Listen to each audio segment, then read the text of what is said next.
Hello student तुम्हालोके चाই আছা SS কোৰ আজি আমি আলোচনা কৰিম নৱম শ্ৰেণীৰ প্ৰথম অধ্যায় সংখ্যা প্ৰণালীৰ অনুশীলনী 1.2 যদি তোমালোকে এতিয়াও অনুশীলনী 1.12 চোৱা নাই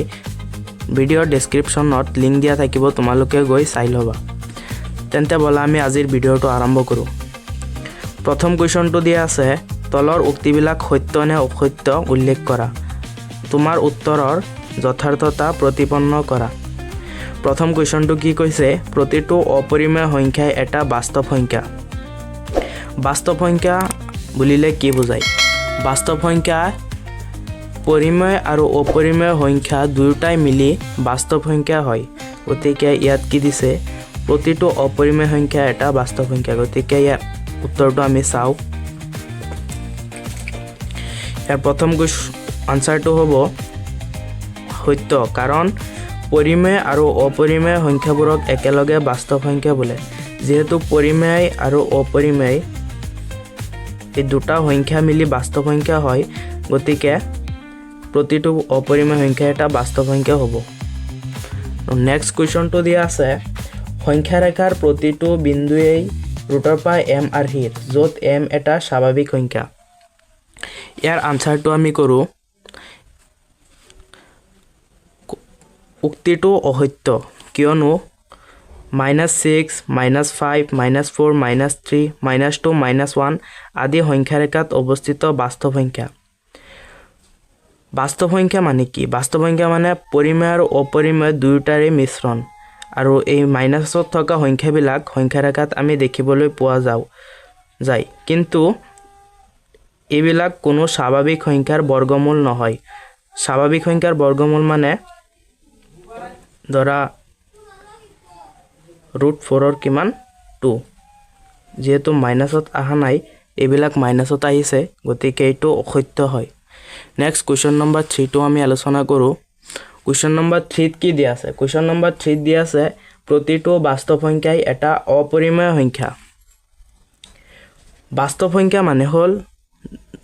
পৰিমেয় আৰু অপৰিমেয় সংখ্যাৰ মিশ্ৰণ যেহেতু ইয়াত প্ৰতিটো বাস্তৱ সংখ্যা বুলি কৈছে গতিকে উক্তটো অসত্য কাৰণ পৰিমেয় আৰু অপৰিমেয় সংখ্যা লগ লাগিহে বাস্তৱ সংখ্যাৰ পোৱা যায় গতিকে প্ৰতিটো বাস্তৱ সংখ্যাই অপৰিমেয় সংখ্যা নহয় তোমালোকে ইয়াত মনত ৰাখিবলগীয়া মেইন কথাটোৱে হৈছে বাস্তৱ সংখ্যা মানে কি বাস্তৱ সংখ্যাৰ মূল কনসেপ্টটো তোমালোকে সদায় মনত ৰাখিবা নেক্সট আছে কোৱেশ্যন নম্বৰ 2 কোৱেশ্যন নম্বৰ 2 ত কি দিয়া আছে সকলো ধনাত্মক অখণ্ড সংখ্যাৰ বৰ্গমূল অপৰিমেয় নে যদি নহয় তেনেহলে এটা সংখ্যাৰ উদাহৰণ দিয়া যাৰ বৰ্গমূল এটা পৰিমেয় সংখ্যা কি কৈছে ইয়াত সকলো ধনাত্মক অখণ্ড সংখ্যাৰ বৰ্গমূল অপৰিমেয় নে যিমানবিলাক ধনাত্মক সংখ্যা আছে ধৰা 1 2 3 ধনাত্মক মানে প্লাসত যিবিলাক সংখ্যা আছে সেইবিলাক সংখ্যাৰ বৰ্গমূল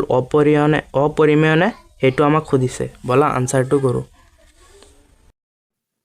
গতিকে কোৱেশ্যন নম্বৰ 2 ৰ আনসাৰটো হ'ব সকলো ধনাত্মক পূৰ্ণ সংখ্যাৰ বৰ্গমূল অপৰিমেয় সংখ্যা নহয় উদাহৰণ কিছুমান দিয়া আছে এই বৰ্গমূল কেইটালৈ তোমালোক চোৱা 1 4 9 16 25 36 এই বৰ্গমূল কেইটা পৰিমেয়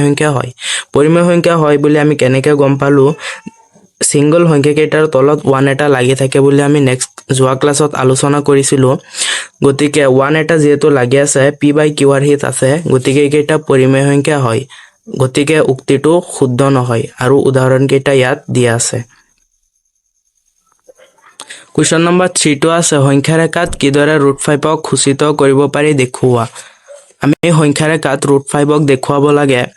যেহেতু সংখ্যা ৰেখাত দেখুৱাব লাগে গতিকে আমি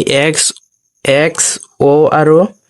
x ডেক্স নামৰ সংখ্যা ৰেখা এটা টানি লৈছো সংখ্যা ৰেখাত ধনাত্মক আৰু ঋণাত্মক সংখ্যা থাকে আমি সকলোৱে জানো আৰু সংখ্যা ৰেখাৰ o বিন্দুত আমি o এ এটা লম্ব টানি লৈছো লম্ব মানে 90 ডিগ্ৰী আৰু ইয়াৰ দৈৰ্ঘ্য হৈছে 1 একক আৰু o m ৰ দৈৰ্ঘ্য হৈছে 2 একক a আৰু m আমি সংযোগ কৰি দিলো গতিকে এইটো এটা সমকোণী ত্ৰিভুজ হৈ গ'ল যেহেতু ট্ৰায়াঙ্গল OAM এটা সমকোণী ত্ৰিভুজ হয় গতিকে সমকোণী ত্ৰিভুজৰ ক্ষেত্ৰত আমি পাইথাগোৰাছ থিওৰিটো এপ্লাই কৰিছো আৰু পাইথাগোৰাছ থিওৰি এপ্লাই কৰি আমি a আৰু m ৰ মান √5 বুলি পাইছো এতিয়া আমি O বিন্দুক কেন্দ্ৰ কৰি A আৰু Mৰ ব্যাসাৰ্ধ লৈ O বিন্দুৰ পৰা কেন্দ্ৰ ধৰি এটা বৃত্তচাপ টানিম আৰু বৃত্তচাপটোৱে OX সংখ্যাৰেখাটোত P বিন্দুত কাটিছে। যিহেতু A আৰু Mৰ